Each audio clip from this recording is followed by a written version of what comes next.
മുന്നണികളുടെ വീരവാദങ്ങളെല്ലാം ഇപ്പം കെട്ടടങ്ങുകയാണോ എന്നൊരു സംശയം. അതെ, തുടക്കത്തിൽ വലിയ വീറോടുകൂടി വാദിച്ചവരാണ്. അതെ, ഇപ്പോൾ കിട്ടുന്നത് എന്തെങ്കിലുമായിട്ട് ഭരിക്കാൻ കഴിയുമോ എന്നുള്ളൊരു ആശങ്കയിലും ഇങ്ങനെ നിൽക്കുകയാണ്. മാറിയില്ലേ കാര്യങ്ങളെല്ലാം? തെരഞ്ഞെടുപ്പ് അടുക്കും തോറും ഇരു കൂട്ടരുടെയും വാദഗതികൾ കെട്ടടങ്ങുകയാണല്ലേ. 110 ഭൂരിപക്ഷം പറഞ്ഞ LDFും 100ക്കും മേലെന്ന് പറഞ്ഞ UDFും ഇപ്പം വളരെ താഴ്ന്നു വന്ന് 70-നും 75-നും ഇടയ്ക്ക് കിട്ടും ഞങ്ങൾക്ക് ഉറപ്പായും എന്ന് പറയേണ്ട ഗതികളിലേക്ക് വന്നിരിക്കുക. എന്ന് പറഞ്ഞാൽ പ്രമുഖ രാഷ്ട്രീയ കക്ഷികൾക്ക്, മുന്നണികൾക്ക് ഭൂരിപക്ഷത്തിൽ വിശ്വാസമില്ല. 70-നപ്പുറം കിട്ടുമെന്ന് പറഞ്ഞില്ലേ പിന്നെ മത്സരിക്കാൻ പറ്റില്ലല്ലോ. ആ വിധത്തിലേക്ക് അവരുടെ ഉള്ളുകള്ളികൾ പുറത്തു വന്നു കഴിഞ്ഞു. കാരണം മത്സരം കടുത്തു. ഇത്തവണ കേരളത്തിൽ അത്ഭുതകരമായ ഒരു മാറ്റം സംഭവിച്ചിരിക്കുന്നത് ഒരു മൂന്നാം മുന്നണി ഉദയം ചെയ്തു. ആ മൂന്നാം മുന്നണി BJPയുടെ നേതൃത്വത്തിലുള്ള NDA ആണ്. NDA അധികം സീറ്റ് പിടിക്കുമെന്നുള്ളത് ഞാൻ പറയുന്നേ ഇല്ല. പക്ഷേ NDA പല മണ്ഡലങ്ങളിലും രണ്ടാമതെത്തുന്നതാണ് UDFനും LDFനും തലവേദനയായി മാറിയിരിക്കുന്നത്. അത് ഇവിടെ മാത്രമല്ല, അങ്ങ് വടക്കോട്ടും ഈ ട്രെൻഡ് വന്നുകൊണ്ടിരിക്കുന്നു. പ്രത്യേകിച്ച് കോഴിക്കോട് പോലുള്ള സ്ഥലങ്ങളിൽ, പാലക്കാട് പോലുള്ള സ്ഥലങ്ങളിൽ, തൃശ്ശൂർ, അതുപോലെ തന്നെ കാസർഗോഡ് പോലും പല മണ്ഡലങ്ങളിലും BJP വോട്ടുകൾ അല്ലെങ്കിൽ NDA വോട്ടുകൾ വളരെ നിർണായകമായി മാറിയിരിക്കും. ഇതുകൊണ്ട് BJP വൻ ഭൂരിപക്ഷത്തിൽ ജയിക്കുമെന്നോ അല്ലെങ്കിൽ BJP സീറ്റുകളുടെ എണ്ണം കൂടുമെന്നോ ഉള്ളതല്ല ഞാൻ പറയുന്നത്. പക്ഷേ ഈ രണ്ടാം സ്ഥാനത്ത് വരുന്ന സ്ഥലങ്ങൾ ആര് ജയിക്കുമെന്നുള്ളത് നിശ്ചയിക്കുന്നത് BJP ആയിരിക്കുന്നു. അല്ലെങ്കിൽ എത്ര ശതമാനം വോട്ടുകൾ UDFിൽ നിന്ന് BJP പിടിക്കുന്നു, എത്ര ശതമാനം വോട്ടുകൾ LDFിൽ നിന്ന് BJP പിടിക്കുന്നു. ഈ തവണ എന്തായാലും BJPയുടെ വോട്ടിംഗ് ശതമാനം വർദ്ധിക്കും, വോട്ടുകളുടെ എണ്ണം വർദ്ധിക്കും. ആ വർദ്ധിക്കുന്നത് ആരിൽ നിന്ന് പോകുന്നു എന്നുള്ളതാണ് ഇത്തവണ വിജയം. അതൊരാണ് പ്രധാനമായിട്ട് അറിയുന്നത്. അതാണ് വിജയം നിശ്ചയിക്കുന്നത്. വേറെ യാതൊരു വിധത്തിലും ഉള്ള ലോക്സഭാ തെരഞ്ഞെടുപ്പിൽ തന്നെ BJPക്ക് 11 ഇടങ്ങളിൽ രണ്ടാം സ്ഥാനത്തെത്തിയായിരുന്നു. അതെ, രണ്ടാം സ്ഥാനം എന്ന് പറഞ്ഞാൽ ഒന്നാം സ്ഥാനമായിട്ട് വലിയ അന്തരമില്ല. അപ്പൊ ഇതിവിടെ 40-നും 50-നും ഇടയ്ക്ക് മണ്ഡലങ്ങളിൽ കേരളത്തിൽ അങ്ങോളം ഇങ്ങോളം രണ്ടാം സ്ഥാനത്തേക്ക് BJP വരികയോ അല്ലെങ്കിൽ കടുത്ത മൂന്നാം സ്ഥാനത്ത്, അതെന്നുവെച്ചാൽ തൊട്ടടുത്ത് വെറും 500-1000 വോട്ടിന്റെ വ്യത്യാസത്തിന് മൂന്നാം സ്ഥാനത്തേക്ക് വരുന്ന 50ഓളം മണ്ഡലങ്ങൾ വരുന്നു എന്നുള്ളതാണ്. ഈ മണ്ഡലങ്ങളിലെ മത്സരം അതിനിർണായകമാണ്. ഇതൊന്നും LDFിന്റെയും UDFിന്റെയും കോട്ടകളായിരുന്ന സ്ഥലങ്ങളിലാണെന്നാണ് നമ്മളെ പ്രത്യേകതയായിട്ട് കാണേണ്ടത്. ഇതോടൊപ്പം വടക്ക് പല സ്ഥലങ്ങളിലും മുസ്ലിം ലീഗിന്റെ കോട്ടകളിൽ അവർ ബ്ലോക്കമായിട്ട് പിടിച്ചെടുക്കും എന്ന രീതിയിലേക്കാണ്. ഉദാഹരണമായിട്ട് വയനാട്, മലപ്പുറം എന്നീ പ്രദേശങ്ങൾ, കോഴിക്കോടിന്റെ പല ഭാഗങ്ങളും കാസർഗോഡിലും അവരുടെ പിടി ശക്തമായി മുറുക്കുന്നു. അതേസമയം കോൺഗ്രസും ഒട്ടും വിട്ടുകൊടുക്കുന്നില്ല. ക്രിസ്ത്യൻ വോട്ടുകളിൽ ശ്രദ്ധ കേന്ദ്രീകരിച്ചുകൊണ്ട് അവരും ചില നീക്കങ്ങൾ നടത്തിക്കൊണ്ടിരിക്കുന്നു. അതിൽ അവരും വിജയിച്ചുകൊണ്ടിരിക്കുന്നു. ഇപ്പം ലേറ്റസ്റ്റ് ആയിട്ട് നമ്മൾ കണ്ടത് തിരുവനന്തപുരത്ത് വരെ അതിൻ്റെ സ്വാധീനം ഉണ്ടാകുന്ന വിധത്തിലുള്ള പ്രകടനങ്ങൾ. CSIയുടെ ജനറൽ സെക്രട്ടറിയെ തമിഴ്നാട്ടിൽ സ്ഥാനാർത്ഥിയാക്കി നിർത്തിക്കൊണ്ട് അദ്ദേഹത്തിന് ഇവിടെ പ്രചരണത്തിലിറക്കി ഇവിടുത്തെ ക്രിസ്ത്യൻ നാടാർ വോട്ടുകൾ വരെ മറിക്കാൻ കഴിയുന്ന തന്ത്രങ്ങൾ കോൺഗ്രസും പയറ്റിക്കൊണ്ടിരിക്കുകയാണ്. അപ്പം ഇവിടെ തിരുവനന്തപുരം കഴിഞ്ഞ തവണ LDF തൂത്തുപറക്കിയ സ്ഥലങ്ങളാണ്. അപ്പോൾ പാറശാല, പിന്നെ കാട്ടാക്കട, അതുപോലെ തന്നെ നെയ്യാറ്റിൻകര, കോവളം എന്നിവിടങ്ങളിലൊക്കെ, അരുവിക്കര, ഇങ്ങനെ പല മണ്ഡലങ്ങളിലും ഇത്തവണ അതിശക്തമായ ഒരു CSI പോളറൈസേഷനായിട്ട് വേണ്ടി കോൺഗ്രസ് ശ്രമിച്ചുകൊണ്ടിരിക്കുന്നു. ഇതിനു പുറമെ പല മണ്ഡലങ്ങളിലും ക്രിസ്ത്യൻ വോട്ടുകൾ വളരെ നിർണായകമാണ്. ആ ക്രിസ്ത്യൻ വോട്ടുകൾ നിർണായകമായ എറണാകുളത്ത് 33% ക്രിസ്ത്യൻ വോട്ടുകൾ, പത്തനംതിട്ടയിൽ 35% ക്രിസ്ത്യൻ വോട്ടുകൾ, ഇടുക്കിയിൽ 38% ക്രിസ്ത്യൻ വോട്ടുകൾ, കോട്ടയത്ത് 43% ക്രിസ്ത്യൻ വോട്ടുകൾ. മാണി ഗ്രൂപ്പ് എന്ന് പറഞ്ഞൊരു ക്രിസ്ത്യൻ കോൺഗ്രസ് എന്ന് പറയാവുന്ന വിധത്തിലുള്ളൊരു കോൺഗ്രസ് അവിടെ നിൽക്കുന്നെങ്കിലും അവർക്ക് പോലും ഈ രീതിയിൽ അവിടെ വോട്ട് പിടിക്കാൻ കഴിയാത്ത സാഹചര്യം. ഇവിടെ ബെൽറ്റിൽ വോട്ട് ചോർച്ച നന്നായിട്ടുണ്ടാകുന്നു. അത് LDFിനെ വിഷമിപ്പിക്കുന്നുണ്ട്. എറണാകുളത്തൊക്കെ നല്ല പോലെ വിജയിച്ച പല സ്ഥലങ്ങളിലും ഇപ്പൊ വെള്ളം കുടിക്കുകയാണ്. മന്ത്രി രാജീവിന്റെ കളമശ്ശേരിയിൽ ഇപ്പൊ പരിങ്ങലിലാണെന്നാണ് തെറ്റി നിൽക്കുകയാണ്. ഇവിടെ ഇപ്പൊ ഉറപ്പ് പറയുന്ന 2 മന്ത്രിമാർ ഒന്ന് ബേപ്പൂരിൽ മുഹമ്മദ് റിയാസും ധർമ്മടത്ത് ധർമ്മടത്ത് മുഖ്യമന്ത്രിയും അമ്മായിയപ്പൻ ഏറ്റവും ഉറപ്പ് പറയുന്നത്. പിന്നെ വലിയ കുഴപ്പമില്ലാതെ ചിലപ്പോൾ ചെങ്ങന്നൂര് നമ്മുടെ സജി ചെറിയാനും കുഴപ്പമില്ലാതെ കടന്നുകൂടുമെന്ന് പറഞ്ഞു. ബാക്കി പലരുടെയും കാര്യത്തിൽ വോട്ടെണ്ണി അവസാനം പറയാമെന്ന് പറയാൻ വേണുവിന്റെ മണ്ഡലം കടകംപള്ളി താഴേക്ക് പോകും അല്ലെ. കടകംപള്ളി ഇപ്പം വളരെ പ്രതിസന്ധിയിലാണ്. പക്ഷേ കടകംപള്ളിക്ക് അവസാന നിമിഷം വോട്ടുമറിക്കാൻ കഴിയുന്ന ചില ട്രിക്കുകളുണ്ട്. അത് വല്ലതും ഇറക്കി പോളറൈസേഷൻ വന്നാൽ മാത്രമേ കടകംപള്ളിക്ക് ഇനിയും പിടിച്ചു നിൽക്കാൻ കഴിയൂ. SDP വോട്ടുകൾ LDFനാണെന്ന് പറയുന്നത് നിർണായകമാണ്. SDP 10,000 വോട്ടുകൾ അവിടെ ഉണ്ട്. ന്യൂനപക്ഷ വിഭാഗത്തിലെ വോട്ടുകൾ അതുപോലെ കിടപ്പുണ്ട്. ലാറ്റിൻ വോട്ടുകൾ കുറച്ചുണ്ട്. തീരപ്രദേശങ്ങൾ കുറച്ച് അവിടെ വരുന്നുണ്ട്. അപ്പോൾ ഇങ്ങനെ കുറച്ച് സാധനങ്ങൾ കടകംപള്ളിക്കും അവിടെ ഉപയോഗിക്കാനുണ്ട്. പക്ഷേ ഇവിടെ എല്ലാം ഇപ്പോൾ നെക്ക് ആൻഡ് നെക്ക് ഫൈറ്റിലേക്കാണ് പോയിക്കൊണ്ടിരിക്കുന്നത്. വളരെ കടുത്ത മത്സരങ്ങൾ നടന്നുകൊണ്ടിരിക്കുന്നു. അപ്പോൾ ഇതിൽ എല്ലാം നിർണായകം ഈ BJP ജയിക്കുന്നിടത്ത് നിർണായകം ഏതാണ്? UDF LDFും എത്ര വോട്ട് പിടിക്കുന്നു, അവരുടെ വോട്ടുകൾ അവർ പിടിക്കുന്നു എന്നുള്ളതാണ്. ഇപ്പോൾ കടകംപള്ളിയുടെ മുമ്പിലുള്ള വിഷയം അതാണ്. കഴിഞ്ഞ തവണ SS ലാൽ 33,000 കിലോനെ വോട്ടേ പിടിച്ചുള്ളൂ.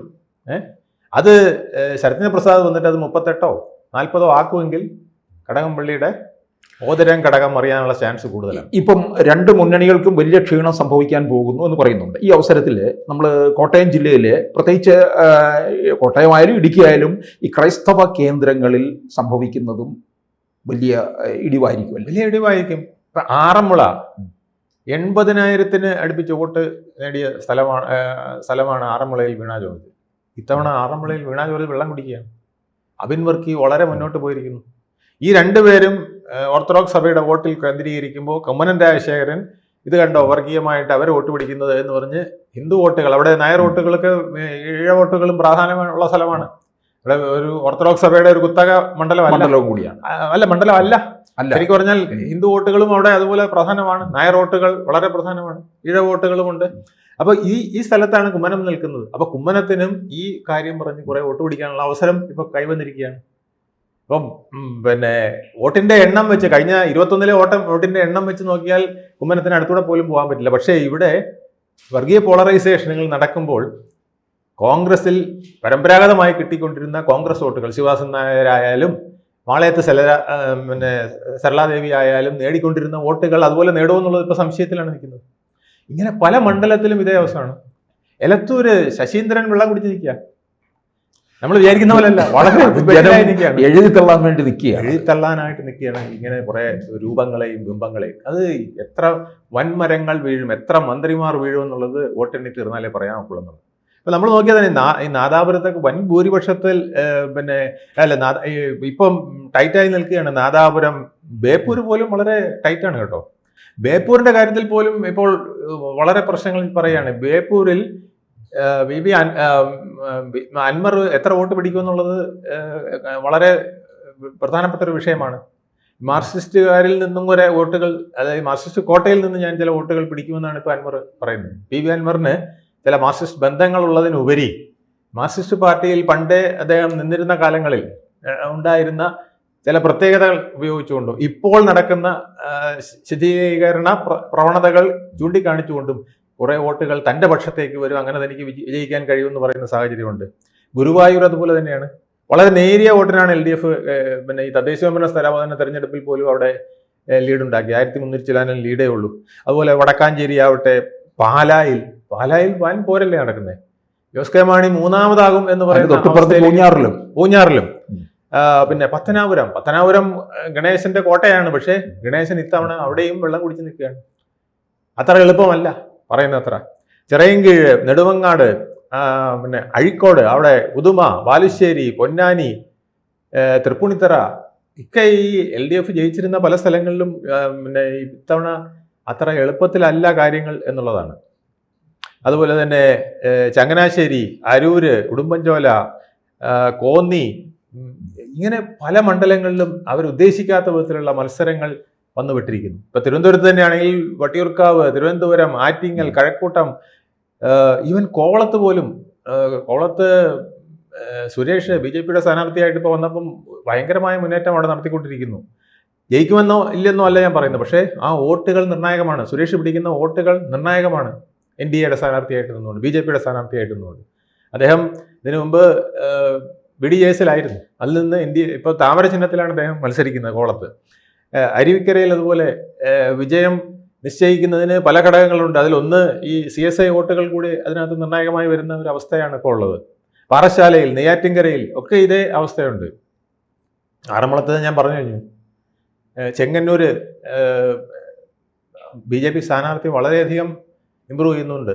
പക്ഷേ അവിടെ നിൽക്കുന്ന ആൾ സജി ചെറിയാനായതുകൊണ്ട് ആ ഒരു മത്സരം സജി ചെറിയാനെ ബാധിക്കില്ല എന്നും പറയുന്നുണ്ട്. പക്ഷെ ഇതെല്ലാം നമുക്ക് വ്യക്തമായിട്ട് പറയാൻ പറ്റാത്ത കുറേ മണ്ഡലങ്ങൾ ഇതുപോലെ കിടക്കുകയാണ്. പിന്നെ പണ്ടത്തെ പോലല്ല, ഇപ്പോൾ ആലപ്പുഴയായാലും കൊല്ലമായാലും തിരുവനന്തപുരമായാലും വളരെ മാറ്റം വന്നിരിക്കുന്നു. ഇവിടെയെല്ലാം BJP വൻതോതിൽ 39 സീറ്റുകളുള്ളതിൽ ഒരു 30 സീറ്റിലെങ്കിലും BJP വളരെ നിർണായകമായിട്ട് വോട്ട് പിടിക്കുന്നു. 2ാം സ്ഥാനത്തോ തൊട്ടടുത്ത് 3ാം സ്ഥാനത്തോ വരുന്ന രീതിയിൽ നിന്നാൽ പോലും ആ വോട്ടുകൾ ആരുടേത്, അതിപ്പോൾ വളരെ പ്രധാനപ്പെട്ട കാര്യമാണ്. അതുപോലെ തന്നെ കൊല്ലം, ഇപ്പോൾ LDFന്റെ കോട്ടയായിരുന്ന കൊല്ലത്ത് പലതും UDFന് വളരെ മുന്നേറ്റം ഉണ്ടാക്കാൻ കഴിഞ്ഞിരിക്കുന്നു. അപ്പം ആ കാര്യങ്ങളെല്ലാം കൂടെ പരിഗണിക്കുമ്പോൾ ഇപ്പോൾ ആര് ജയിക്കും എന്ന് പറയണമെങ്കിൽ വെട്ടി പൊട്ടിക്കേണ്ട അവസ്ഥയാണ്. അതായത് എല്ലാവരും പറയുന്നത് 70 കടക്കും എന്ന് മാത്രമാണ്. 72 വരാം, 74 വരാം, 75 വരാം എന്നൊക്കെ പറയുന്നതല്ലാതെ അതിനപ്പുറത്തേക്കൊന്നും പറയാൻ കഴിയാത്ത അവസ്ഥയാണ്.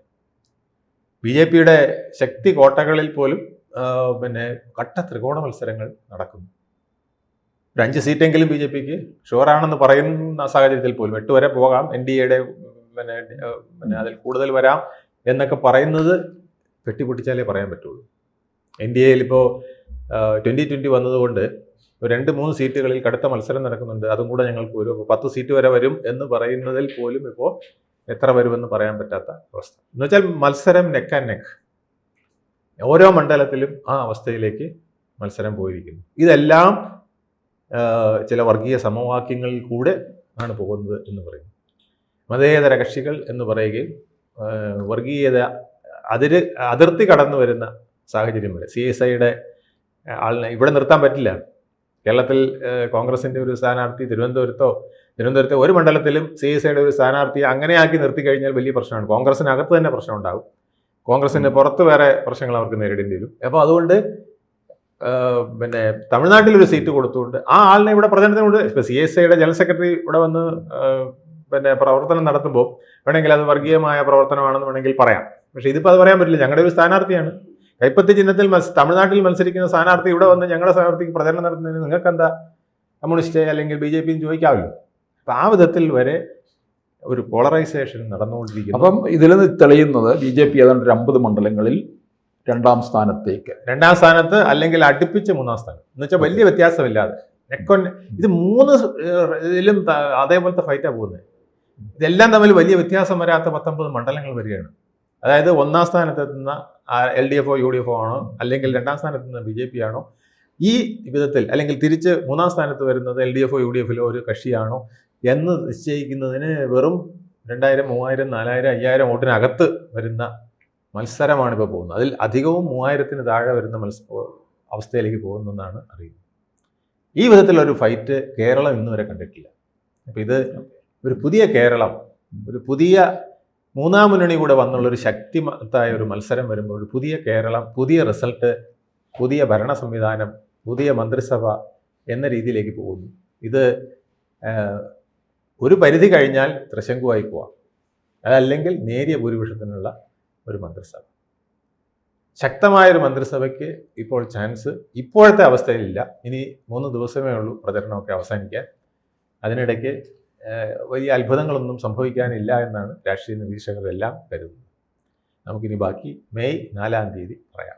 കൂടുതൽ വാർത്തകളും വിശേഷങ്ങളും നിങ്ങളിലേക്ക് എത്താൻ ABC മലയാളം സബ്സ്ക്രൈബ് ചെയ്യുക, ബെൽ ബട്ടണും അമർത്തുക.